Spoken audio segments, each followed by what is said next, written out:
बिस्मिल्लाहिर्रहमानिर्रहीम, अस्सलाम वालेकुम। आप सबका खुशामदीद है। मैं फिर एक और एपिसोड के साथ, एक स्पेशल गेस्ट के साथ हाजिर हूँ। ये गेस्ट स्पेशल इसलिए है क्योंकि आप आगे जाके इनके इंट्रो में भी सुनेंगे। हर खातून की तरह ये भी एक बेटी हैं, एक बीवी हैं, एक वालदा हैं। इन्होंने आईटी सेक्टर में भी काम किया है, इन्होंने डेवलपमेंट सेक्टर में भी काम किया है, एकेडेमिया के अंदर ये एक निजी स्कूल के अंदर सेक्शन हेड है।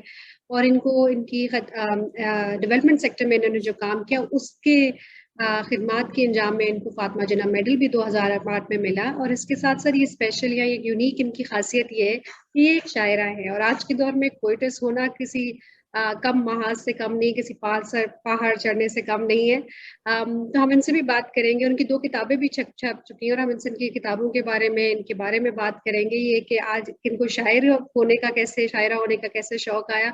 लेट्स प्लीज वेलकम गुल स्नोबर। अस्सलाम वालेकुम Snobar, thank you so much for joining us. वालेकुम सलाम बिस्मा। सबसे पहले आपका बहुत शुक्रिया जिन्होंने मुझे दावत दी, और बड़ा अच्छा प्लेटफॉर्म है आपका। मैं प्लेजर आपके इज सारे आवर्स। एपिसोड्स देख चुकी हूँ, और ये इस वक्त आप महाज पे काम कर रही हैं खवातीन को आगे लाने के लिए। बहुत शुक्रिया, बहुत शुक्रिया। आप ख्वातीन हैं तो आपको लाना भी चाहिए। तो आप लोगों ने अपनी बुनियाद खुद रखी है, बिसात खुद बिछाई है। स्नोबर, मुझे थोड़ा सा अपने बारे में बताइए कि कहाँ से शुरू हुआ, कहाँ पली बड़ी, किधर पैदा हुई। अपनी लाइफ के बारे में थोड़ा बताइए। अ, पैदा तो मैं, जो मेरा होम टाउन है वो सरगोदा है। उसके अच्छा। बाद 1988 में हम लोग सऊदीया शिफ्ट हो गए थे। सही है। और मेरी ग्रूमिंग वहीं की है, स्कूलिंग वहीं की है, और माशाल्लाह 8 बहन भाई हम माशाल्लाह। वहीं पे पैदा हुए। मैं सबसे बड़ी हूँ। अच्छा, और माशाल्लाह। हाँ जी, मैं सबसे बड़ी हूँ। और बस फिर 2000 में हमारी वापसी हो गई, पाकिस्तान आ गई, और अच्छा। स्टडीज को कंटिन्यू करती रही। और मास्टर्स इन कंप्यूटर साइंस किया, क्योंकि मुझे ये शुरू से फील्ड बहुत पसंद थी। मुख्तसर से ही बता रही हूँ आपको। उसके बाद जब शादी हो गई तो 2011 में मैं फिर इंग्लैंड चली गई, 5 साल में वहीं पे रही। 2016 में वापसी हुई, और अब मैं लाहौर होती हूँ आजकल, और अमेरिकन लाइफ स्कूल के साथ बीइंग सेक्शन हेड काम कर रही हूँ। तो किस चीज में, स्कूल में किस चीज में पढ़ाती हैं या एडमिनिस्ट्रेशन में है? पढ़ाती नहीं हूँ, जैसे हम सिंपल वर्ड्स में वाइस प्रिंसिपल बोल देते हैं। अच्छा, तो अच्छा, अमेरिकन ओके। लाइफ की जो मैनेजमेंट में जो लोग होते हैं, एक ब्रांच हेड होती हैं, एक सेक्शन हेड होती हैं, फिर स्टाफ होता है। तो मैं एज अ सेक्शन हेड काम करती हूँ। अच्छा, ग्रेट मैं ग्रेट। काम तो करवाती हूँ क्या तो काम करवाने के लिए काम भी तो आना चाहिए। तो वो इट्स इक्वली इक्वली चैलेंजिंग। काम करना मेरे नजदीक ज्यादा आसान होता है ना कि काम लेना। मुझे ये बताइए स्नोबर, कि पहले तो आपके नाम का मतलब क्या है? गुल तो समझ में आ गया, फूल को कहते हैं। स्नोबर का फूल?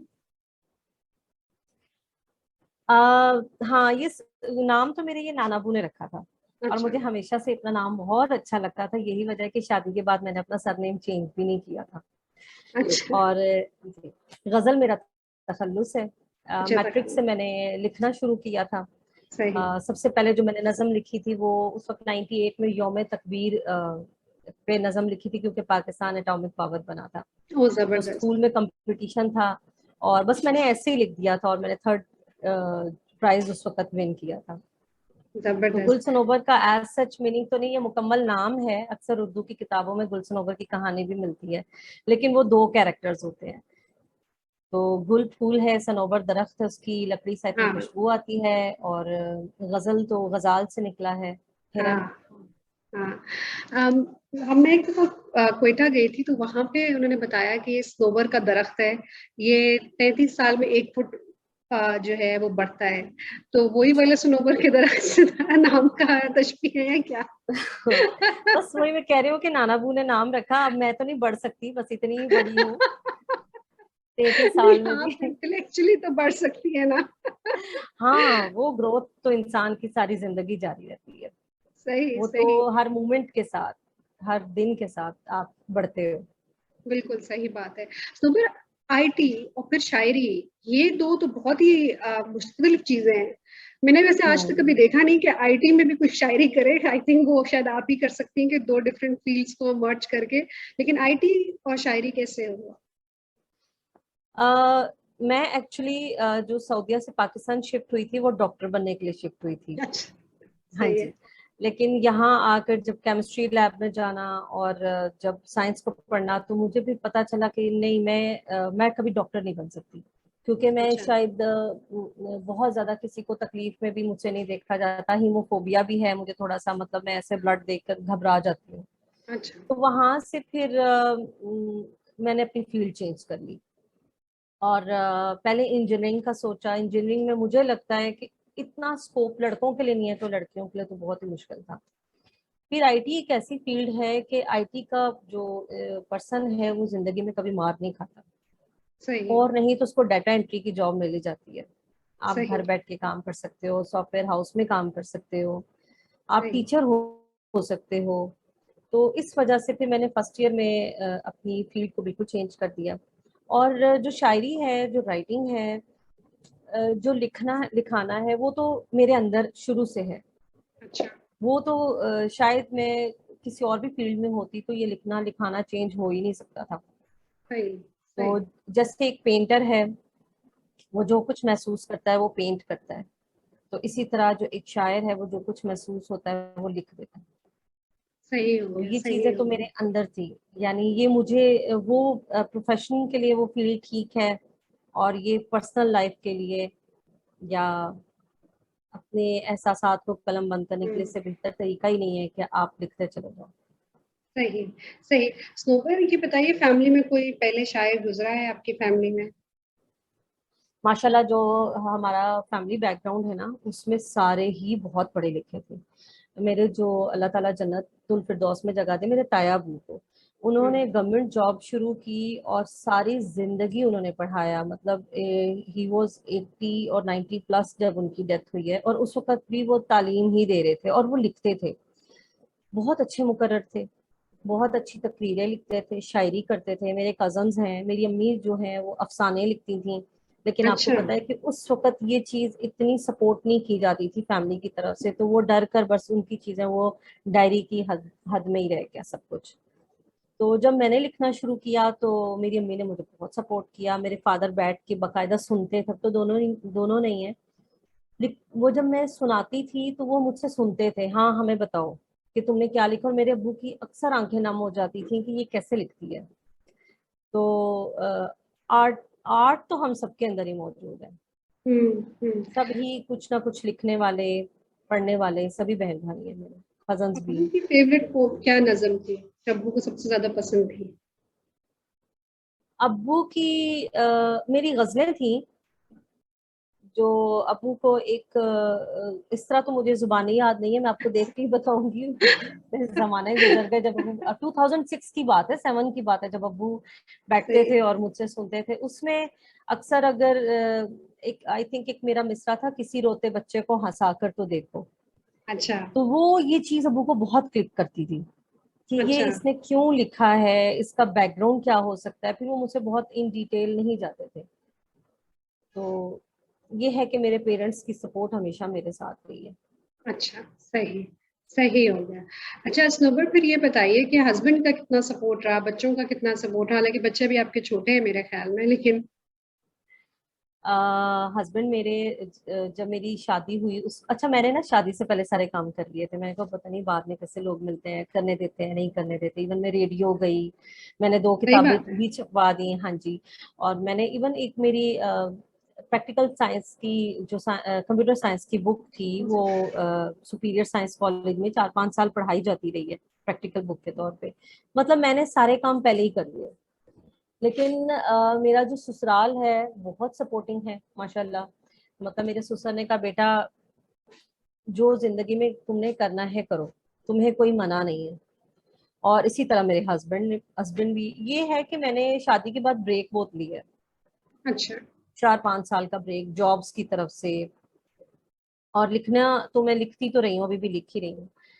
उन्होंने मुझे कभी रोका नहीं है। शायद मैंने अपनी लिमिट्स बनाई हुई हैं, और हम्म। उनको पता है ये अपनी बाउंड्री क्रॉस नहीं करती। हम्म। तो मुझे कभी उनकी तरफ से बस मैं उनको बता देती हूँ, मशवरा लेती हूँ, जहां मुझे लगे हाँ किसी हद तक ठीक कह रहे हैं, फिर मैं उस काम से रुक भी जाती हूँ। हाँ, मैं मुशायरों में कभी नहीं गई, वो मुझे सही। थोड़ा सा, मैं अनकंफर्टेबल हो जाती हूँ, मैं मुशायरों में नहीं जाती, कभी नहीं गई। हम्म। सही। अच्छा ये बताइए कि आपको 2008 में मेडल भी मिला, आपने डेवलपमेंट सेक्टर में भी काम किया, एकेडेमिया में भी किया है, तो वो किस बात पे फातिमा जिन्ना मेडल मिला था आपको? ह्यूमन राइट्स एनजीओ है, अभी भी सरगोदा में है ये। महनाज अता चौधरी साहिबा इसको चला रही हैं। तो मैं स्टूडेंट विंग की प्रेसिडेंट थी। और मैं ये जब मैं खुद बैचलर्स करी थी, मैं उस दौर से हम लोग वो ऐसे करते थे, लड़कियों का ग्रुप था और हम दूसरों की हेल्प करते थे। हमें जब पता चल जाता था ये लड़की फी नहीं दे सकती, तो हम खामोशी से ऐसे कलेक्शन करते थे कि उसको पता भी नहीं होता था, फी सबमिट हो जाती थी। इन्हीं चीजों को देखते हुए महनाज अता ने मुझे अपने साथ लिया, उन्होंने स्टूडेंट विंग का प्रेसिडेंट मुझे बनाया। हम लोगों ने बहुत से स्टूडेंट्स के लिए काम किया। किसी को कहीं इशू होता था, यूनिवर्सिटी में इवन बहुत से बच्चे होते थे, मेरी जब अपनी बहनें पढ़ रही थी वो मुझे बताती थी कि हमारी क्लास का फलां बच्चा है, वो फी नहीं पे कर रहा, नहीं कर सकता, तो फिर हम लोग कलेक्शन करते थे। यानी ये जो सोशल वर्क की बेस पर कम वक्त में बहुत सी लोगों की हेल्प करने पे उन्होंने मुझे ये फातिमा जिन्ना मेडल दिया था। नहीं, बहुत ज़बरदस्त, बहुत ज़बरदस्त। आपके अंदर जो हसासियत थी, वो आपने अपने अल्फाज में भी बयान की और आपने जो है इकदाम में भी की। अच्छा स्नोबर, प्रिंसिपल कैसी हैं? कहीं ऐसा तो नहीं है कि कोई गलती करता है तो आते जाते आप एक शायरी कलाम तैयार होता है, आप कहती है कि एक टीचर गलती कैसे करती है, कब करती है? नहीं, ऐसा नहीं है। बीइंग सेक्शन हेड में मैं बहुत सख्त नहीं हूँ। मुझसे हम्म, शायद लोगों से सख्त रवैया रखा ही नहीं जाता। सही। अच्छा, मेरी थोड़ी सी लुक है कि मैं थोड़ी सी पहली मुलाकात में या अगर मैं खामोश बैठी हूँ मैं रूड लगती हूँ, जबकि मैं अच्छा, हूँ नहीं। हाँ, सही। अगर आप मुझसे 4 घंटे भी बैठ के बातें करेंगी मैं कर सकती हूँ। चले माशाल्लाह, जबरदस्त, हाँ, जबरदस्त। लेकिन प्रोफेशनल लाइफ में बड़ा बैलेंस रखना पड़ता है, क्योंकि सही। काम करना बहुत आसान है, काम लेना बहुत मुश्किल है। बहुत मुश्किल है जी। जी, तो उसमें फिर आप जब बहुत सारे लोगों के साथ काम करते हैं तो उनकी मेंटल लेवल को अप्रोच करना बड़ा मुश्किल होता है। तो फिर वक्त लगता है लोगों को समझने में, उनके साथ काम करने में। अच्छा, ये काम ये तंग कर रहा है, इससे काम कैसे लेना है, ये टफ टाइम दे रही है, इससे काम कैसे लेना है, तो फिर तो कैसे वो लेती है इतना नरम मिजाज, इतना हसास होने के बावजूद? मेरी टीम बहुत अच्छी है। मेरे साथ जो काम करने वाले हैं बस उनको मैं टारगेट दे देती हूँ। और सभी छोटी हैं, यूनिवर्सिटी गोइंग लड़कियां अभी फारिग हुई हैं, दो 4 4 साल का उनका एक्सपीरियंस होगा, ये शायद सबका वो नहीं है, पैशनेट हैं, हम्म। शायद वो भी जिंदगी में कुछ करना चाहती हैं। और मैं यही सोचती हूँ कि जो इन्हें आज फैसिलिटीज मिल रही हैं, इतने साल पहले हमारे पास नहीं थी। और लेकिन हमारा तब भी यही जज्बा था जो आज की जनरेशन में है। हम्म। लेकिन सही, सही। हम लोग पॉजिटिव बहुत थे। अच्छा, सही। आज के जल्दी डिमोटिवेटेड हो जाते हैं, जल्दी हाँ, परेशान हो जाते हाँ, या नेगेटिव बहुत जल्दी हो जाते हैं। हैं। सही, सही, सही। कभी ऐसा हुआ गुलसनोबर, बारिश हो रही है सबने घर में, ऑफिस में, फैमिली के अंदर, कि किसी ने कहा कि चलो आ जाओ यार, चाय पिए, पकौड़े भी, स्नोबर आपकी कोई ताजा ताजा कलाम हो जाए, ऐसा हुआ आपके साथ? शादी से पहले ऐसी चीजें होती थी, अच्छा। क्योंकि कप चाय का होता था, म्यूजिक होता था, बारिश होती थी, ऑफिस की खिड़की से देखते देखते पता नहीं बहुत कुछ लिखा है। और मेरी शायरी में चांद बहुत है, बारिशें बहुत हैं, ये चीजें बहुत है। और अब ऐसा बहुत कम होता है, अब पकोड़े मिल जाएंगे, आलू के पराठे मिल जाएंगे। और अब प्रायोरिटीज मेरी भी चेंज हो गई है। अब मैं सही, लिखती हूँ, खुद के लिए लिखती हूँ, लेकिन अब चीजें बहुत चेंज हो गई है शादी के बाद, सही, बच्चों के सही। बाद।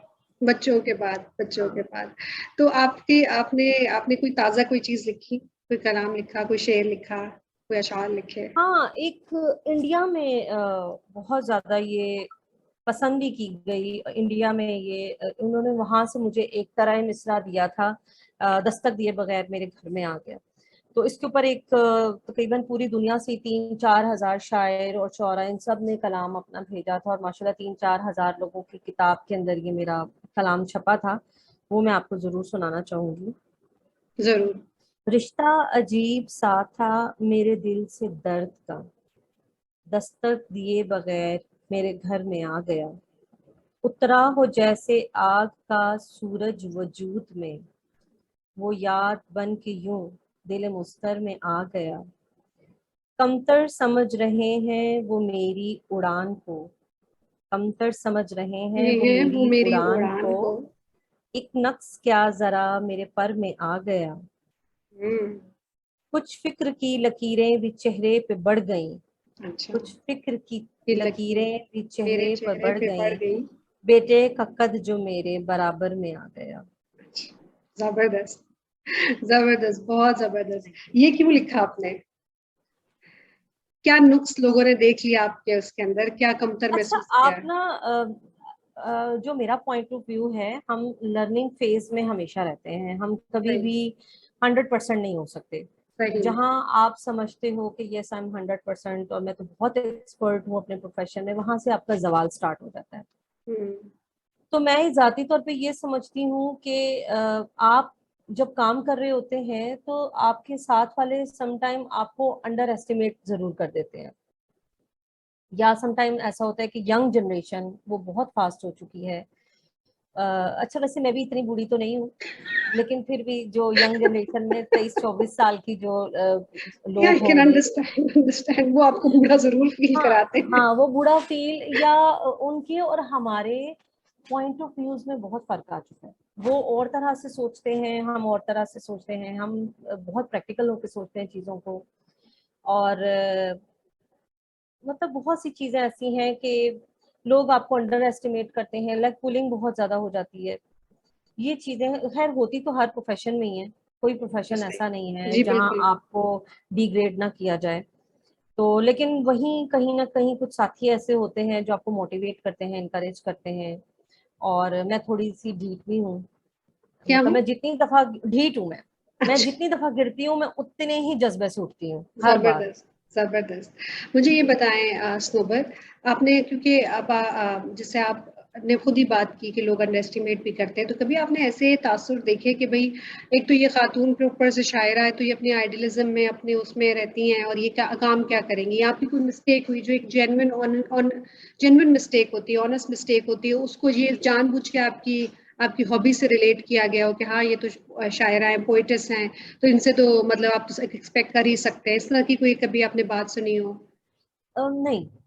नहीं। अभी अगर मैं रिसेंटली, पहले तो मैं जहाँ काम करती रही हूँ, मतलब शादी से पहले भी ऐसा नहीं हुआ। अच्छा, मैं बहुत खुशकिस्मत हूँ, मुझे माशाल्लाह। हमेशा बहुत अच्छे लोग मिले। घर में भी अच्छे लोग मिले, बाहर भी बहुत अच्छे लोग मिले। हमेशा जो मुझे टीम मिली बहुत सपोर्टिव मिली, जो मैनेजमेंट मिली बहुत अच्छे लोग मिले। और मैं यही समझती हूँ कि अगर लोगों के रवैये बहुत अच्छे हैं ना, तो आप देर तक उनके साथ काम कर सकते हो। और मुझसे गलती हुई भी, कई बार हुई, क्योंकि जब आप बहुत लॉन्ग ब्रेक के बाद काम स्टार्ट करते हो, चीज़ों पे आपकी वैसे ग्रिप नहीं रहती, या हम लोगों को समझने में बहुत सी जगहों पर मिस्टेक कर रहे होते हैं, हम चीज़ों को बहुत पॉजिटिवली, समटाइम मेरी तो आदत है, मैं तो बहुत ही पॉजिटिव हूँ, वैसी चीज़ें नहीं होती।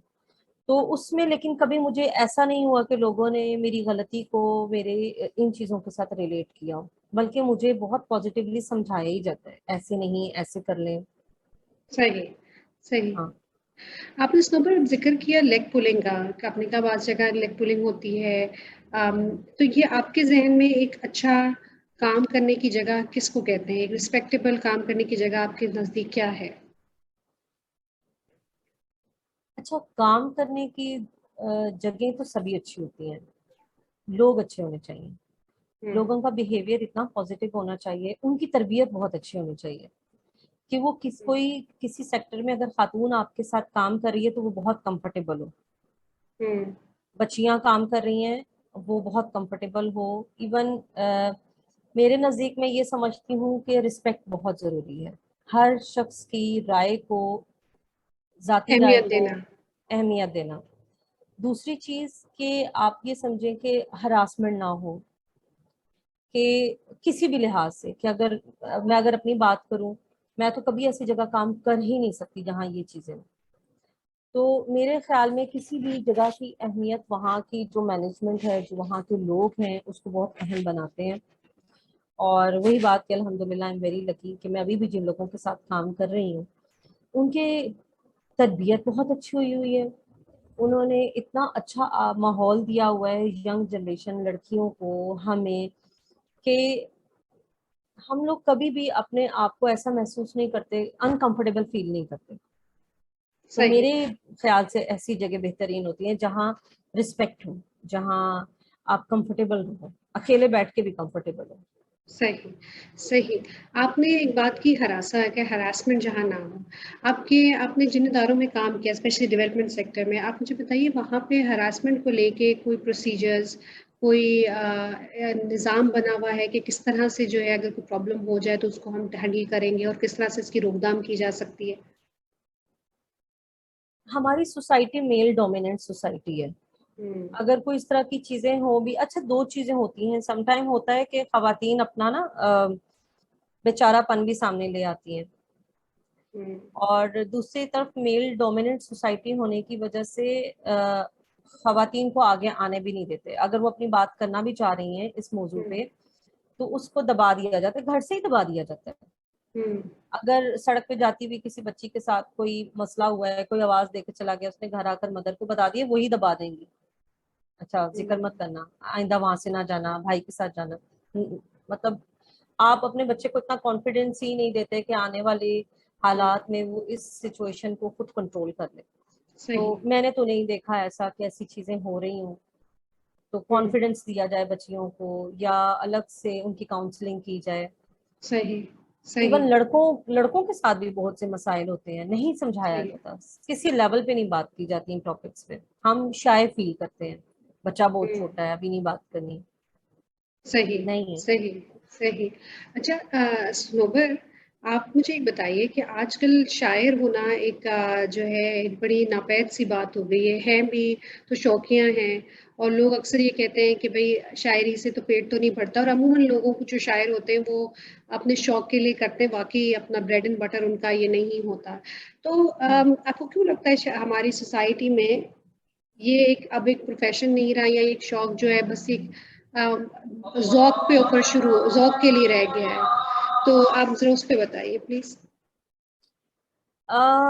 शायद सोशल मीडिया पे लोग बहुत ज्यादा रहना शुरू हो गए हैं, क्योंकि मुझे याद था कि जब भी मैं कुछ लिखती थी, मेरी डायरी के सफ़ों पे वो चीज जाती थी, और वो किताब छपने तक मैं इंतजार करती थी।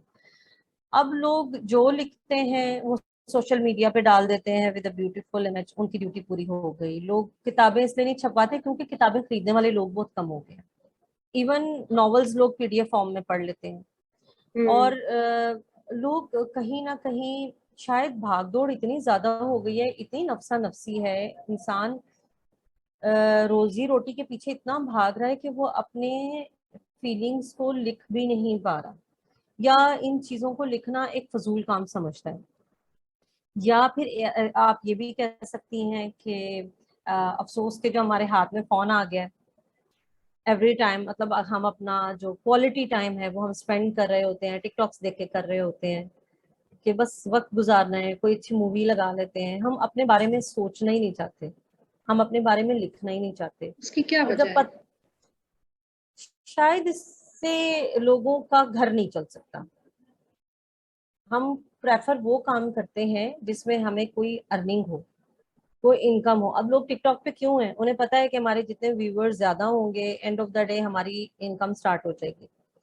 लेकिन लोगों को पता है कि मैं लिखूंगा क्या होगा, उल्टा किताब मुझे 50-60 हजार या 40 हजार लगाकर छपवानी पड़ेगी, वो खरीदेगा कौन? और वाकई मेरे पास अभी मेरा अपना एक कार्टन भरा पड़ा है जिसमें मेरी बुक्स पड़ी है। मैंने तो खैर किताब अपनी कभी सेल ही नहीं की, मैंने तो अच्छे पढ़ने वाले को हमेशा गिफ्ट की है। लेकिन अगर मैं यही बात करूं कि किताबें खरीदने वाले कम हो गए, लोगों के पास इतने पैसे नहीं है, फिर हमारा शौक बढ़ गया है अच्छा पहनने की तरफ, अच्छा खाना पहनना। बस ये हमारे शौक रह गए हैं कि जो हम कमा रहे हैं वो हम इन चीजों पे उड़ा रहे हैं। अदब के लिए बहुत कम काम हो रहा है। अदब के लिए आप देखें ना क्या हो रहा है, मतलब और अगर कहीं कुछ जगह हैं भी, कोई क्लब्स हैं या कैफेज हैं, वहां हम जैसी खवातीन कितना जाती हैं। मैं अगर आपको अपनी बात करूं, मैं आज तक मुशायरे में नहीं गई। क्यों नहीं गई? तो ये चीजें इसी वजह से लोग पीछे हटते जा रहे हैं। और अच्छा, इस चीज का नुकसान ये भी है कि बहुत बेतुके से शायर आ गए हैं। पता नहीं कैसी कैसी शायरी आ गई है, आप कभी वो सुने बैठ के तो ना मतलब कोई रिदम नहीं होता। ऐसी कोई लेकिन पीछे लेटेस्ट शायरी सुनी है आपने? तो बताएं सर। हाँ, मैं सुनती रहती हूँ, मीम्स तो आती रहती हैं, वो मैं देखती रहती हूँ, एंजॉय भी करती हूँ। लेकिन उसमें यही है कि बैकग्राउंड म्यूजिक चला दिया, थोड़े से अपने आवाज पे इफेक्ट डाल दिए, और वो आपकी शायरी चल रही है, पैसा कमा रही है। हम्म। तो अच्छे लिखने वाले आप लोग कम है। कम ही है। आपने एक बात मुझे कही अभी जब आप बता रही थी कि लोग क्यों नहीं शायरी की तरफ आते, तो एक तो आपने कहा कि भाई एक हमारी माशी मसला है, उसको अपने जरिए माश कमाना है, ठीक है। दूसरी बात बाकी रीडरशिप नहीं है। लेकिन आपने एक बात की कि लोग टाइम वेस्ट करते हैं, टिकटॉक पे रहते हैं, वीडियो लगा लेते हैं, वो अपने बारे में सोचना ही नहीं चाहते, अपने आप को टाइम नहीं देना चाहते। तो मैं ये पूछना चाह रही हूँ, आपको क्यों ऐसा लगता, मतलब व्हाई डू यू थिंक कि लोग ऐसा करते हैं, अपने बारे में सोचना नहीं चाहते? मुझे लगता है कि आज की जो जनरेशन, अगर मैं आज के लोगों की बात करूँ ना, अपने आप से फरार हासिल करते हैं। वजह? उसकी कई वजूहात हो सकती हैं कि अब देखें कि आजकल के हालात ऐसे हैं कि हर घर में जब तक एक घर में हर शख्स जब तक कमाएगा नहीं, घर नहीं चलेगा। लेकिन आप ये भी देखें कि एक मैट्रिक पास लड़के को या फिर बीए पास लड़के को जॉब कहाँ से मिलेगी, क्या जॉब मिलेगी और कितने पैसों की मिलेगी? वो खुद से फरार हासिल करते हैं। घर में भी बातें अमूमन सुनने को मिलती हैं, कमा नहीं रहा, सारा दिन करता क्या है, छुट्टियां हो गई हैं, इसने क्या कर लिया। यंग जनरेशन बहुत खुद से भागती है, और यही वजह है कि वो नेगेटिव कामों में पड़ जाती है। पता नहीं मैं ये अपनी बात आपको कन्वे कर पा रही हूँ या नहीं, लेकिन मैंने ऐसे देखा है कि जब इंसान खुद से भागता है तो वो तभी नेगेटिव चीजों को अप्रोच करना शुरू सही। कर देता है, नेगेटिव चीजों में। और वो नेगेटिव चीजों में बहुत सारी एप्स हैं, बहुत सारा आपका क्वालिटी टाइम है जो आप इंटरनेट पे स्पेंड कर देते हो। और लिखने की बात करेंगे तो ये तो फजूल काम है, क्या करना है लिख के। तो हम्म। बस वो अपना जो वक्त है वो इन चीजों पे स्पेंड कर देते हैं। शायद फिर हालात इस वक्त जो रिसेंटली पाकिस्तान के चल रहे हैं, ऑल ओवर द वर्ल्ड ही वैसे तो चल रहे हैं, लेकिन ऑल ओवर द वर्ल्ड ये होता है कि जब महंगाई बढ़ती है तो साथ पे बढ़ जाती है, लेकिन हमारे मुल्क में ऐसा नहीं होता, अनफॉर्चुनेटली पे हम्म। नहीं बढ़ती। तो हम्म। लोगों की जब बेसिक नीड्स पूरी नहीं होती तो वहां से उलझन का और डिप्रेशन का शिकार होती है यंग जनरेशन। हम्म। बस इन्हीं चीजों की वजह से मेरा ख्याल है कि अ, अगर कोई अपने आप को पॉजिटिव रख ले तो रख ले, अदरवाइज वो भाग रहे हैं। हर शख्स मुझे तो खुद से भागता हुआ फील होता है। क्योंकि इंसान अगर अगर अपने ऊपर सोचेगा नहीं तो फिर वो आगे कैसे बढ़ सकता है? मतलब ये सारे मसले तो उसकी मैं सोचों से लिंक्ड हैं। हम लोगों ने बात करना कम कर दिया अपने बच्चों से। मैं अगर अपनी जनरेशन की बात करूं तो मैं हर बात करती थी अपनी मदर से, लेकिन आजकल की जो जनरेशन है, मदर्स के पास ही टाइम नहीं है। मदर्स बैठी हुई हैं, फोन्स लेके बैठी हैं, ड्रामास लगा के बैठी हैं।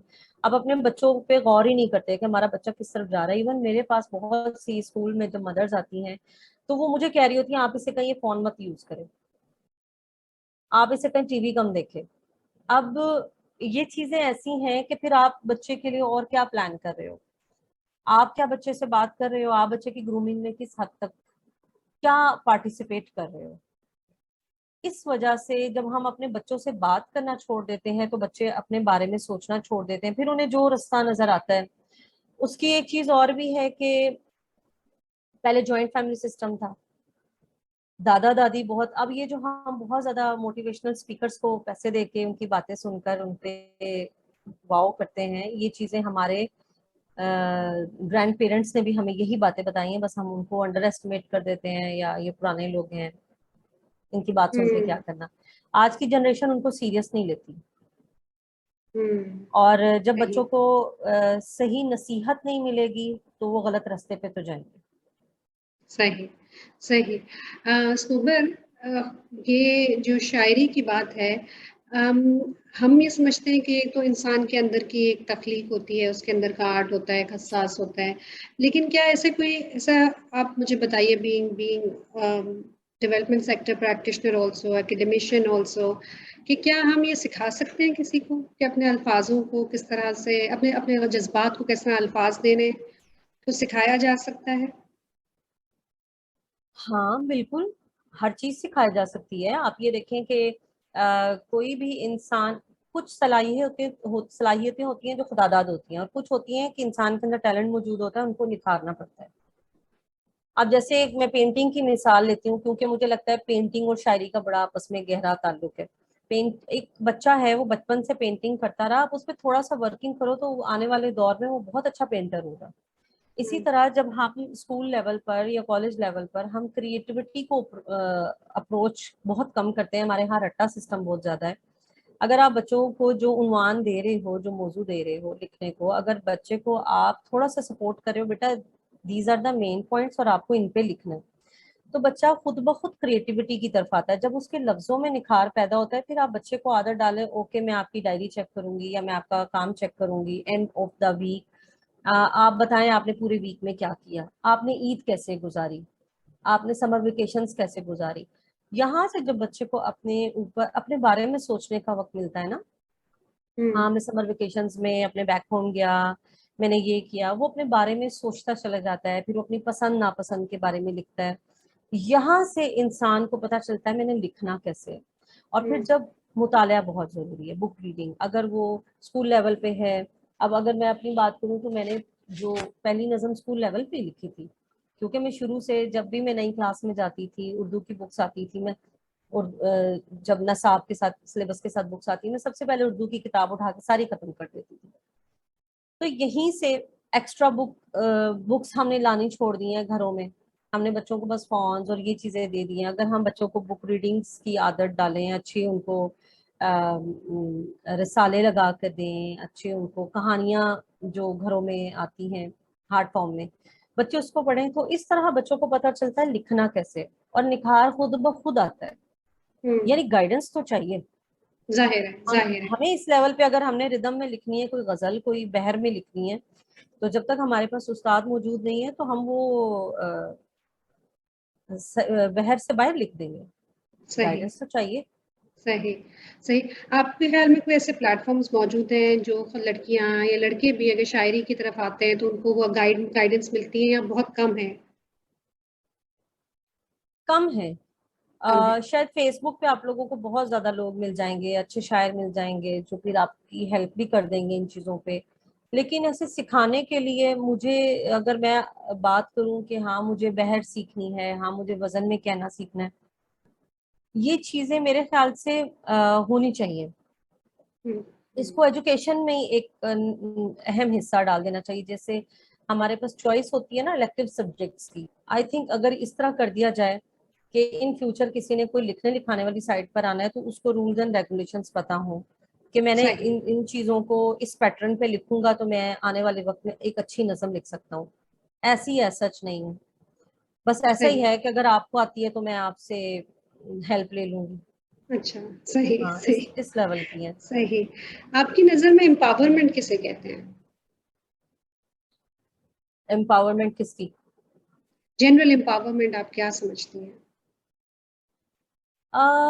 ये एक बिहेवियर है, हुँ, एक ऐसा बिहेवियर जो किसी की तरफ भी हो सकता है। अगर आप इसको पॉजिटिवली लेके चलोगे तो वो आप उसको बहुत पॉजिटिवली अप्रोच कर लोगे।